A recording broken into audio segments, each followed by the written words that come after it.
गणित का पूरा पेपर मिल चुका है। नमस्कार प्यारे बच्चों, स्वागत आप सभी का आपके अपने YouTube चैनल में। अगर आप राजस्थान बोर्ड कक्षा 10 के स्टूडेंट हैं और 27 नवंबर गणित मैथमेटिक्स पेपर की आप तैयारी कर रहे हैं तो ये वीडियो आप सभी बच्चों के लिए स्पेशल है। वीडियो को आपको कंप्लीट देखना है। इस वीडियो के अंदर मैं आपको राजस्थान बोर्ड कक्षा 10 गणित मैथमेटिक्स का एक ऐसा पेपर देने वाला हूं जो आपके 27 नवंबर को आने वाला है। अगर आपने एग्जाम से पहले इस पूरे पेपर को आपने अच्छे से तैयार कर लिया तो 27 नवंबर को गणित के पेपर में, मैथमेटिक्स के पेपर में पूरे 70 नंबर आप फोड़ सकते हैं। पूरे 70 नंबर आप आराम से अचीव कर सकते हैं। तो पूरा पेपर आपको विद सॉल्यूशन मिलने वाला है, तो वीडियो को आपको कहीं पर भी स्किप नहीं करना है। तो सबसे पहले पेपर में आप देख सकते हैं अनुक्रमांक के रोल नंबर यहां पर आपको अंकों में लिखना है, यहां पर आपको शब्दों में लिखना है। और पेपर में कुल प्रश्नों की जो संख्या है वो आपको 20 दी गई है, यानी टोटल 20 क्वेश्चन आपको विद सॉल्यूशन मिलने वाले हैं। टाइमिंग है, समय है वो आपको 3 घंटे 15 मिनट का दिया गया है।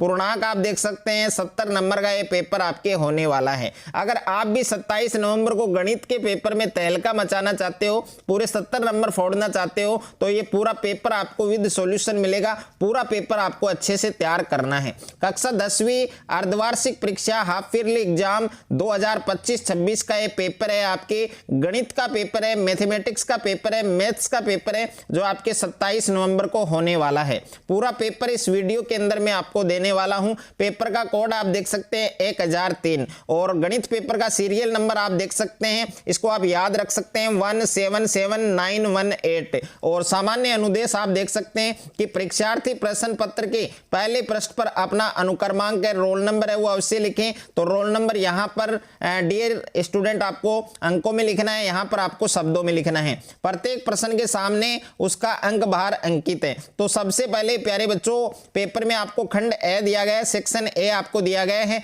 जिसमें पहला प्रश्न है कि वस्तुनिष्ठ प्रश्न यानी ऑब्जेक्टिव टाइप क्वेश्चन दिए गए हैं। तो पहला प्रश्न आप देख सकते हैं कि 12, 15 और 21 का जो एलसीएम है वो कितना होगा। तो 12, 15 और 21 का जो एलसीएम है वो कितना होगा, आपके 420 होगा। यानी बी वाला जो ऑप्शन है वो आपको क्या करना है, करेक्ट करना है, सही करना है। तो दूसरा प्रश्न आप देख सकते हैं लेकिन क्वेश्चन आपको दे रखा है यहाँ पर कि x² - 2x - 8 के शून्य है। तो बे ऑप्शन इसका करेक्ट होगा। यानी जब आप इसके जीरोस ज्ञात करेंगे, जब इसके शून्य ज्ञात करेंगे तो इसमें सही उत्तर आपके 4 और -2 होगा। तो बे वाला जो ऑप्शन है वो आपका क्या होगा, करेक्ट होगा। उसके बाद में तीसरा प्रश्न आपको दे रखा है कि रेखिक समीकरण युग्म x + y = 4 और दूसरा दे रखा है x - y = 2 का हल होगा। तो तीसरा प्रश्न है, इसका सही उत्तर आपके ए वाला ऑप्शन होगा, यानी 3 और 1। 3 और 1 आपका सही उत्तर है। उसके बाद में 4 नंबर प्रश्न दे रखा है कि द्विघात समीकरण 2x² + x + 4 = 0 के मूल होंगे। तो इसमें कोई वास्तविक मूल नहीं होगा। तो द ऑप्शन आपका क्या होगा, करेक्ट होगा, सही होगा। पांचवा प्रश्न दे रखा है आपको। पांचवा प्रश्न आप देख सकते हैं कि AP 3, 7, 11 इसका आपको 10वां पद बताना है। तो AP 3, 7, 11 का 10वां पद कितना होगा, 39 होगा, यानी 39 आएगा। तो सही ऑप्शन आपका क्या होगा, करेक्ट होगा। उसके बाद में छठा प्रश्न आपको दे रखा है कि दिए गए त्रिभुज में कौन सी भुजाएं लंबवत है। तो ए ऑप्शन में दे रखा है AB और BC, बी ऑप्शन में है AC और BC, सही ऑप्शन में है AB और AC और द ऑप्शन है इनमें से कोई नहीं। तो इसका सही उत्तर आपके ऑप्शन नंबर बे होगा, AC तथा BC। उसके बाद में नेक्स्ट है आपके 7वां प्रश्न दे रखा है कि दो बिंदुओं A के निर्देशांक है 2, 4, B के -2, 4 को मिलाने वाले रेखाखंड के मध्य बिंदु के निर्देशांक। तो मध्य बिंदु का सूत्र है x1 + x2/2 और y1 + y2/2। तो इस सूत्र से आप ज्ञात करेंगे तो इसका जो सही उत्तर है बच्चों वो आपका 0, 0 आएगा, यानी सही ऑप्शन आपका क्या होगा, करेक्ट होगा। उसके बाद में 8वां प्रश्न है tan 60 डिग्री का मान। तो tan 60 डिग्री का मान √3 होता है। तो बे ऑप्शन आपका क्या होगा, करेक्ट होगा। यानी 8वें प्रश्न में आपको बे ऑप्शन करना है। 9वां प्रश्न है यदि एक मीनार की ऊंचाई तथा छाया की लंबाई क्या हो, समान हो, बराबर हो, तो सूर्य का जो उन्नयन कोण है वो कितने डिग्री का होगा, 45 डिग्री का होगा। तो सही ऑप्शन आपका क्या होगा, करेक्ट होगा। और 10वां प्रश्न है आपके वर्त की सबसे बड़ी जीवा होती है। तो वर्त की सबसे बड़ी जीवा का नाम क्या है, व्यास है, जिसको इंग्लिश में क्या बोलते हैं, डायमीटर बोलते हैं। यह आपको याद रखना है। उसके बाद में नेक्स्ट है आपके 11वां प्रश्न 5 5 सेंटीमीटर त्रिज्या वाले वृत्त का क्षेत्रफल, तो वृत्त का क्षेत्रफल पाई आर स्क्वायर, तो इसमें आएगा आपके 78.5 वर्ग सेंटीमीटर, यानी स ऑप्शन आपका क्या होगा, करेक्ट होगा। प्रश्न संख्या 12 दे रखा है आर त्रिज्या वाले गोले का पृष्ठीय क्षेत्रफल, तो गोले का पृष्ठीय क्षेत्रफल 4 पाई आर स्क्वायर होता है, तो ए ऑप्शन आपका क्या होगा, करेक्ट होगा। उसके बाद में नेक्स्ट है आपके प्रश्न संख्या 13 है कि आर त्रिज्या तथा एच ऊंचाई वाले बेलन का आयतन, तो बेलन का आयतन क्या होता है, पाई आर स्क्वायर एच होता है, तो ए ऑप्शन आपका क्या होगा, सही होगा। उसके बाद में नेक्स्ट है प्रश्न संख्या 14 है कि आंकड़ों 4, 10, 5, 9, 12 का माध्य है, तो आंकड़ों का योग बट्टे आंकड़ों की संख्या, तो 14 नंबर के अंदर ए ऑप्शन आपका करेक्ट होगा। ओके, और प्रश्न संख्या 15 है 52 ताश के पत्तों में से एक पत्ता निकाला जाता है, तो रानी आने की प्रायिकता आपको ज्ञात करनी है, तो रानी आने की प्रायिकता 1/13 आएगी, यानी बे ऑप्शन आपका क्या होगा, करेक्ट होगा।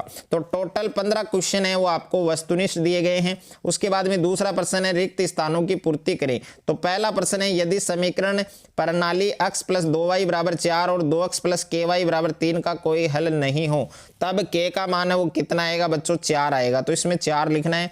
दूसरा है सभी वर्त होते हैं, तो वर्त और वर्ग है वो क्या होते हैं, समरूप होते हैं, तो इस रिक्त स्थान में आपको समरूप लिखना है।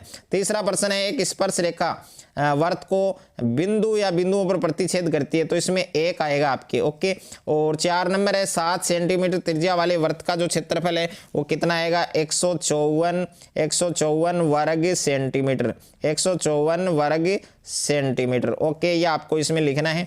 और पांचवा प्रश्न है आर त्रिज्या तथा एच ऊंचाई वाले शंकु का आयतन, तो शंकु का आयतन होता है 1/3 पाई आर स्क्वायर एच। ओके, उसके बाद में है यदि पी ए बराबर 1/2 है, तो पी ए बार का मान आपको बताना है, तो पी ए बार का मान भी कितना होगा, 1/2 ही होगा। उसके बाद में नेक्स्ट है आपके तीसरा प्रश्न है, इसमें आपको अति लघुतरात्मक प्रश्न दे रखे हैं, तो प्रश्न संख्या 1 है 26 और 91 का HCF, तो 26 और 91 का जो HCF है वो 13 आएगा। और दूसरा है द्विघात बहुपद x² + 5x + 5x + 6 के शून्य ज्ञात कीजिए। तीसरा है 2, 7, 12 का 13वां पद ज्ञात कीजिए। और 4 नंबर है यदि sin a = 3/4 है तो tan a का मान ज्ञात करो। पांचवा प्रश्न है एक 5 मीटर की सीढ़ी एक ऊर्ध्वाधर दीवार के सारे जमीन से 30 डिग्री का कोण बनाती है, तो सीढ़ी दीवार पर कितनी ऊंचाई तक जाती है, यह आपको इसमें ज्ञात करना है। उसके बाद में खंड ब है सेक्शन बी आपको दे रखा है, लघुतरात्मक प्रश्न आपको दिए गए हैं, तो प्रश्न संख्या 4 है संख्या 6, 72, 120 का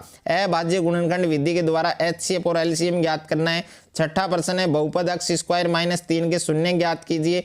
और उसके बाद में छठा प्रश्न है दिए गए रैखिक समीकरण युग्म x + y = 5 और 2x - 3y = 4 का जो हल है, सॉल्यूशन है, वो आपको ज्ञात करना है। सातवां प्रश्न दे रखा है दिए गए चित्र में DE समांतर है BC, तो इस C का मान ज्ञात करना है, तो इसमें इस C का मान आपको फाइंड करना है। और प्रश्न संख्या 8 आपको दे रखा है कि दो बिंदु A के निर्देशांक 1, 2 और B के निर्देशांक 4 और 5 के मध्य की दूरी निकालनी है। प्रश्न संख्या 9 है भूमि के एक बिंदु से जो मीनार के पाद बिंदु से 30 मीटर की दूरी पर है, मीनार के शिखर का उन्नयन कोण 60 डिग्री है, तो मीनार की ऊंचाई ज्ञात करें। प्रश्न संख्या 10 है कि 6 सेमी त्रिज्या वाले एक वर्त के त्रिज्य खंड का क्षेत्रफल ज्ञात कीजिए जिसका कोण कितना है, 60 डिग्री। प्रश्न संख्या 11 है बेलन का संपूर्ण पृष्ठीय क्षेत्रफल ज्ञात कीजिए जिसकी त्रिज्या 5 सेंटीमीटर है और ऊंचाई कितनी है, 14 सेंटीमीटर। उसके बाद में प्रश्न संख्या 12 है यदि नीचे दिए हुए बटन का माध्यक आपको 28.5 दे रखा है, x और y का मान आपको फाइंड करना है। प्रश्न संख्या 13 एक पासे को एक बार फेंका जाता है तो निम्नलिखित को प्राप्त करने की प्रायिकता ज्ञात कीजिए।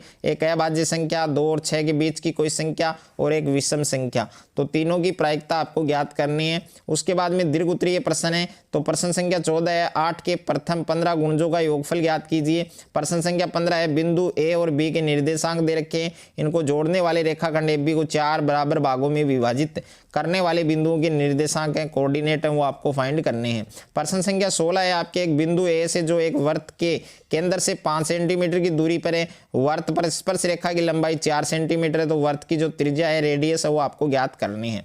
प्रश्न संख्या 17 है नीचे दिया हुआ बटन एक कक्षा के 30 विद्यार्थियों के भार दर्शा रहा है, विद्यार्थियों का माध्यक भार आपको ज्ञात करना है, यानी मध्यिका ज्ञात करनी है, माध्यक ज्ञात करना है। सेक्शन C आपको दे रखा है जिसमें निम्नात्मक प्रश्न है आपके। प्रश्न संख्या 18 है द्विघात समीकरण 3x² - 2√6x + 2 के मूल ज्ञात करने हैं। अथवा में प्रश्न है 2 क्रमागत धनात्मक पूर्णांक ज्ञात कीजिए जिनके वर्गों का योग 365 है। प्रश्न संख्या 19 है यदि tan a बराबर 4/3 है, तो कोण ए के अन्य सभी त्रिकोणमितीय अनुपात हैं वो आपको ज्ञात करने हैं। इसके अथवा में प्रश्न है बच्चों आपके, यदि कोण ए और बी ऐसे न्यून कोण हैं जिससे कि साइन बी बराबर साइन क्यू हो, तो सिद्ध कीजिए कि कोण बी किसके समान हो, कोण क्यू के समान हो। प्रश्न संख्या 20 है आपके, विद्यार्थियों के एक समूह के द्वारा एक मोहल्ले के 20 परिवारों पर किए गए सर्वेक्षण के परिणाम स्वरूप एक परिवार में परिवार के सदस्यों की संख्या के लिए निम्नलिखित आवर्ती तालिका प्राप्त हुई है। तो इन आंकड़ों का आपको क्या ज्ञात करना है, बहुलक यानी मोड आपको फाइंड करना है।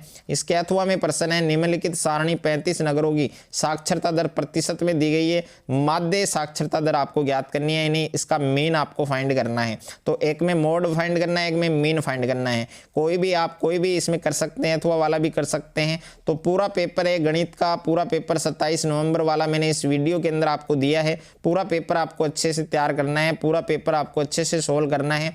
तो 27 नवंबर को आप भी गणित के पेपर में 70 नंबर है वो अचीव कर सकते हैं, बट पूरा पेपर आपको अच्छे से तैयार करना है।